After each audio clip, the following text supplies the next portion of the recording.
right, broader so issue. welcome to another episode of the podcast. Today, I will just be reading these editorials out. Bad classrooms, broken dreams. The three Mm. powerful earthquakes that hit the Visayas and Mindanao in a span of 10 days have added another layer to the country's severe classroom shortage and, in a bigger context, the Filipino children's learning crisis. The magnitude 6.9 earthquake that hit northern Cebu on September 30, 2025 has totally damaged 1,187 schools, while Oh my. 5,587 classrooms sustained minor damage and 803 others suffered major destruction. Last Friday's magnitude 7.4 and 6.8 quakes that happened also apart also damaged structures including school buildings based on preliminary damage assessments. 1,164 classrooms sustained minor damage. Blah blah blah. These were only from the Blah, blah, earthquakes. blah. Last month's Typhoon Opong totally damaged 312 classrooms, while 1,101 others recorded minor damage, affecting about 13 million learners nationwide. The Philippines has already a backlog of more than 165,000 classrooms nationwide, and these recent disasters only exacerbate the problem. It also demonstrates the substandard quality of school buildings that, if, if unchecked, could put at risk the lives of thousands of learners and school personnel. Save the Children Philippines reported that 2.7 million children, or 10% of the country's student population, were still unable to return to school a week after the Cebu earthquake. Next author, cleaning house without breaking the republic. The government of the day, the administration of President Marcos Jr. and Congress, is not the entire state. Its failures may expose flaws in the Constitution, but they do not necessarily undermine the viability of the constitutional state itself. It is worth keeping this distinction in mind amid the growing calls questioning the Marcos government's capacity to curb corruption. Even in the absence of political consensus, institutional stability can endure.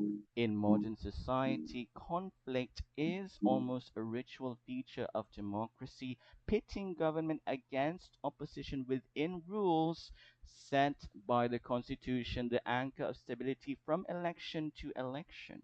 Still, the deficiencies of governance cannot be ignored. Corruption today afflicts not just agencies involved in procurement, but seems rooted in Congress and the budgetary process itself.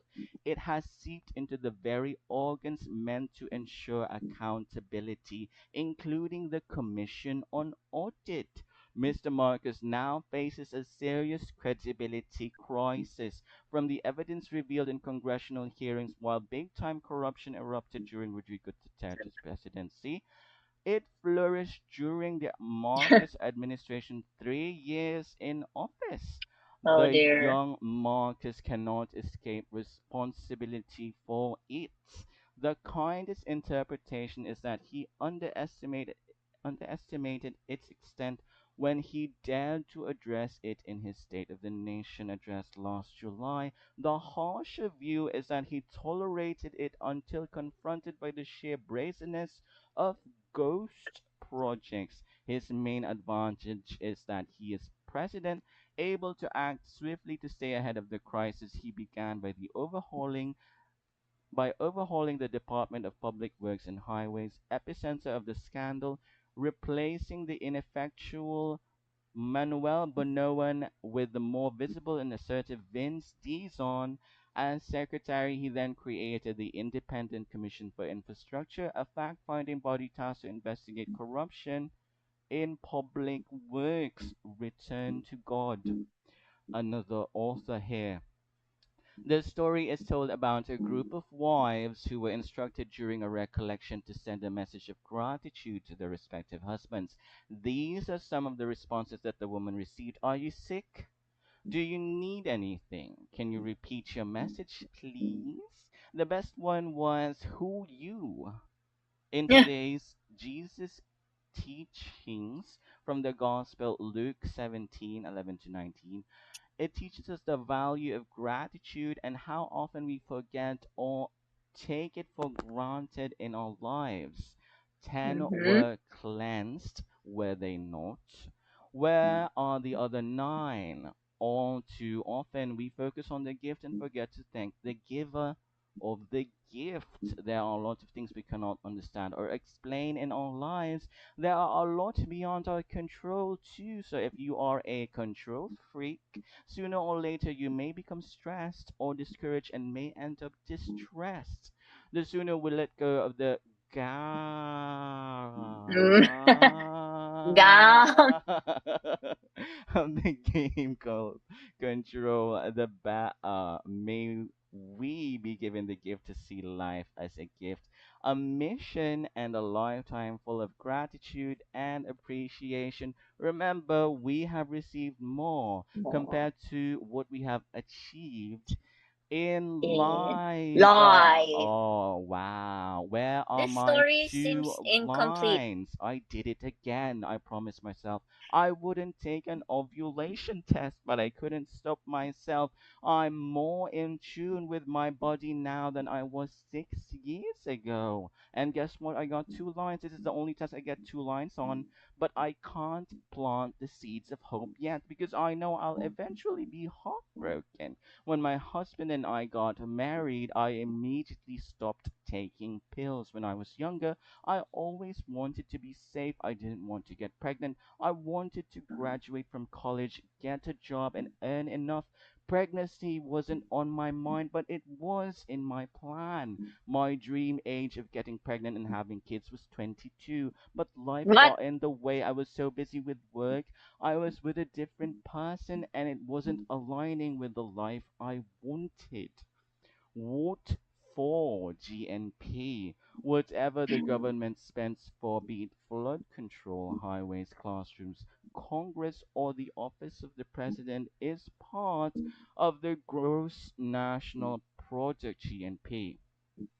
The time revered measures of the size of the economy. Why reduce any of those things if the top goal is to maximize economic growth? Why not let the government spend more? The rationale, of course, is that the government knows better how to allocate its funds than the taxpayers who ultimately foot the bill. After all, what the taxpayers would probably buy with their tax bases would be part of GNP as well. It's all a matter of trust as who spends the more wiser for the good of the people. The trouble at the moment is that so much of the government's money is apparently being stolen and therefore not doing any good at all. Much of GNP, including the honest parts, is instrumental rather than directly beneficial. Some spending for security, the armed forces, the police, both public and private, and the courts is necessary for orderly life, work, and business, but when added on the market value of the goods and services that people consume, it constitutes double counting and overestimation. Imagine the sum of the world's GNPs if each nation costs of military spending were deducted. Mm-hmm. Farm to market roads, while the substandard, overpriced, and ghost flooding control projects were hogging the headlines, and the corrupt contractors and public officials were being investigated in the Senate and bashed on social media and in street protests. Other infrastructure projects were in the backseat, waiting for their turn for attention. Think farm to market roads or FMRs, barangay roads, school buildings, bridges, etc. Think of school children fording rivers, hanging on to ropes for dear life so they could cross over to crumbling schoolhouses and back to their homes, threatened by floods and landslides. Yesterday, the Inquirer's banner story was headlined Farm to Market Roads that is, overpriced by up to 70%. by John Eric Mendoza. The kicker blurb: the Senate uncovered another shocker: farm to market roads that were extremely overpriced by more than 10 billion pesos under the 2023 and 2024 national budgets, with the Bicol region having the biggest number of such projects.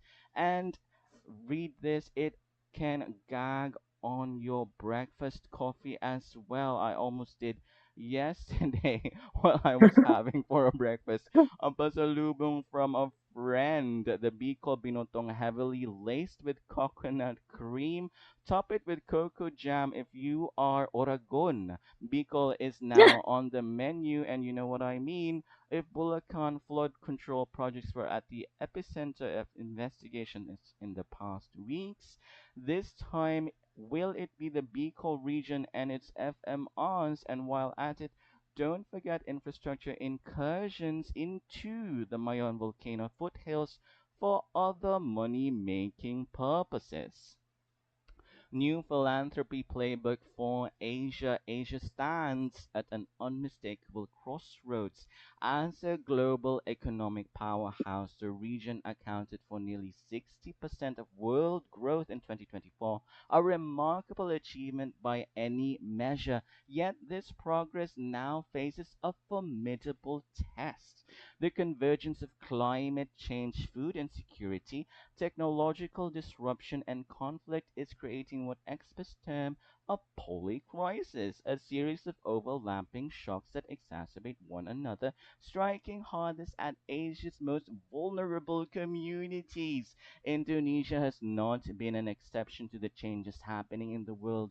By 2050, Indonesia could endure heat waves that last 8,000% longer, face depletion of fish stocks, and suffer coastal flooding. At the same time, the wealth gap continues to widen.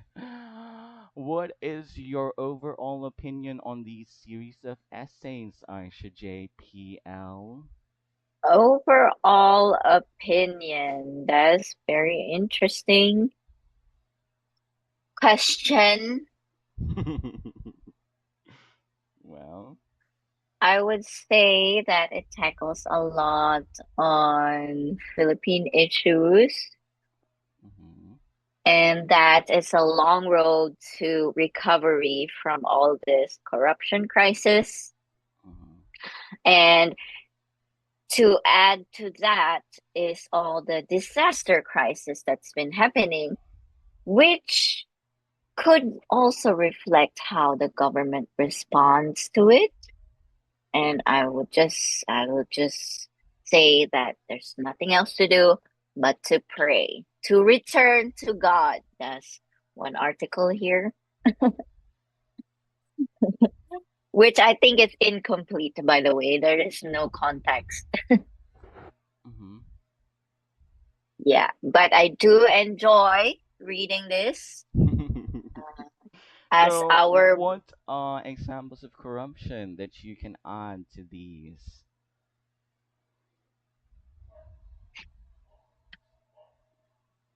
examples of corruption that I can add to that. Mm-hmm. Hmm.